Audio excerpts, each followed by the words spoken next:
Taux d'intérêt, nous ne sommes pas tous logés à la même enseigne et ça impacte le cours de l'or. La suite de notre match IMO vs Or, la fiscalité. Et sinon, en cas de crise, la trésorerie de votre entreprise est-elle dispo ou pas? C'est le nouveau sommaire de l'Hebdor, votre revue de presse hebdomadaire autour de l'or, des métaux précieux, de l'économie et de la géopolitique.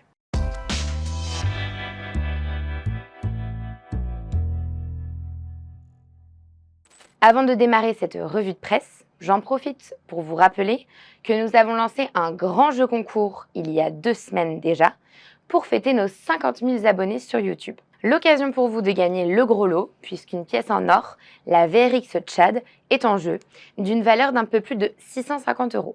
Un beau cadeau donc pour débuter l'été. Pour participer, rien de plus simple, abonnez-vous à la chaîne si ce n'est pas déjà fait, partagez ce bon plan à 2 amis et inscrivez-vous sur le formulaire qui se trouve dans la description de la vidéo ci-dessous. Le tirage au sort et l'annonce du grand gagnant aura lieu le 4 juillet prochain, à l'occasion du prochain épisode de l'Hebdor justement, le numéro 47.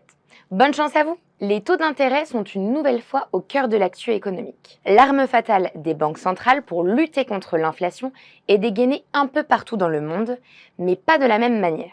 En Europe, telle Calamity Jane, c'est Christine Lagarde qui a décidé de tirer la première avec une hausse de 0,25% des taux directeurs de la Banque centrale européenne. Le taux de dépôt a atteint 3,5%. C'est le plus haut depuis 22 ans. Pour le JDE, le journal de l'économie francophone, cette hausse était anticipée par les marchés. Mais pas tant que ça, précise Capital, qui constate que l'or a eu des mouvements erratiques après cette annonce de la BCE, citant un analyste de la société aucoffre.com qui ajoute « Si la BCE augmente à nouveau ses taux, c'est que l'inflation en Europe ne se calme pas ou assez aux yeux des banquiers centraux. L'augmentation des taux va peser encore plus sur le marché de l'immobilier et les investissements des entreprises. L'épargne de précaution, l'or, devrait alors retrouver de l'intérêt. Parce que la hausse des taux est bien une arme anti-inflation. Mais au passage, elle peut faire des dégâts importants sur le bon fonctionnement de l'économie. Alors parfois, les banquiers centraux préfèrent la peste au choléra ou l'inverse, l'activité économique à l'inflation ou l'inverse. Aux USA, la Fed a choisi, c'est l'activité économique qui prime. Elle fait donc une pause sur l'augmentation des taux. Après 10 tours de vis consécutifs, écrit la rédaction d'Investir les Échos. Alors que l'inflation est toujours présente aux États-Unis, mais moins qu'en Europe. Bref, pour les Américains, il est hors de question de sacrifier l'économie sur l'autel de l'inflation. Et pendant ce temps-là, en Chine, pendant ce temps-là, on baisse les taux. Parce que depuis le Covid, Pékin n'arrive pas à relancer la machine. Le journal économique belge Business AM craint pour la Chine et parle d'un désastre économique imminent. Cité par la Tribune, les chiffres officiels de l'Empire du Milieu sont mauvais. L'inflation dans le pays était ainsi quasi nulle en mai, alors que les prix en sortie d'usine connaissaient leur plus fort repli depuis 2016, signe d'une demande atone et d'un environnement compliqué pour les entreprises. On poursuit maintenant notre match, notre duel à distance entre l'immobilier et l'or. Cette semaine, on regarde la fiscalité des deux produits. Dans un article sur le blog L'or et l'argent, Benjamin Rosor s'interroge sur la fin du dispositif Pinel en décembre 2024.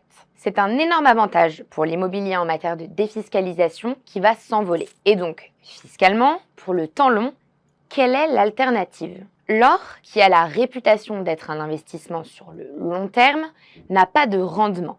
Il ne produit pas de loyer, de dividendes ou d'intérêts. Mais comme on peut le lire dans l'article, dans certains cas, la fiscalité sur les éventuelles plus-values à la revente favorise la conservation puisqu'il y a une remise de 5% par an pour arriver au bout de 22 ans à une exonération totale. La dernière partie de cet Hebdor s'adresse notamment aux chefs d'entreprise, en fait à tous ceux qui ont une activité professionnelle.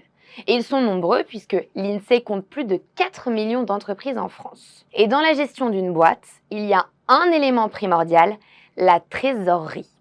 Quand on en a de la trésorerie, il faut la placer. C'est une réserve que le chef d'entreprise va mettre de côté. C'est l'épargne de l'entreprise en fait. Dans un article publié sur l'Académie Aucoffre, il est expliqué « La trésorerie d'une entreprise est constituée pendant les bonnes années pour pouvoir être éventuellement dépensée lors des mauvaises. Quand les vents sont contraires, La Trésor permet alors de passer un cap difficile. Un trésor de guerre qui ne doit pas fondre devant la première crise venue. Et oui, la Trésor, c'est l'affaire de la fourmi, pas de la cigale.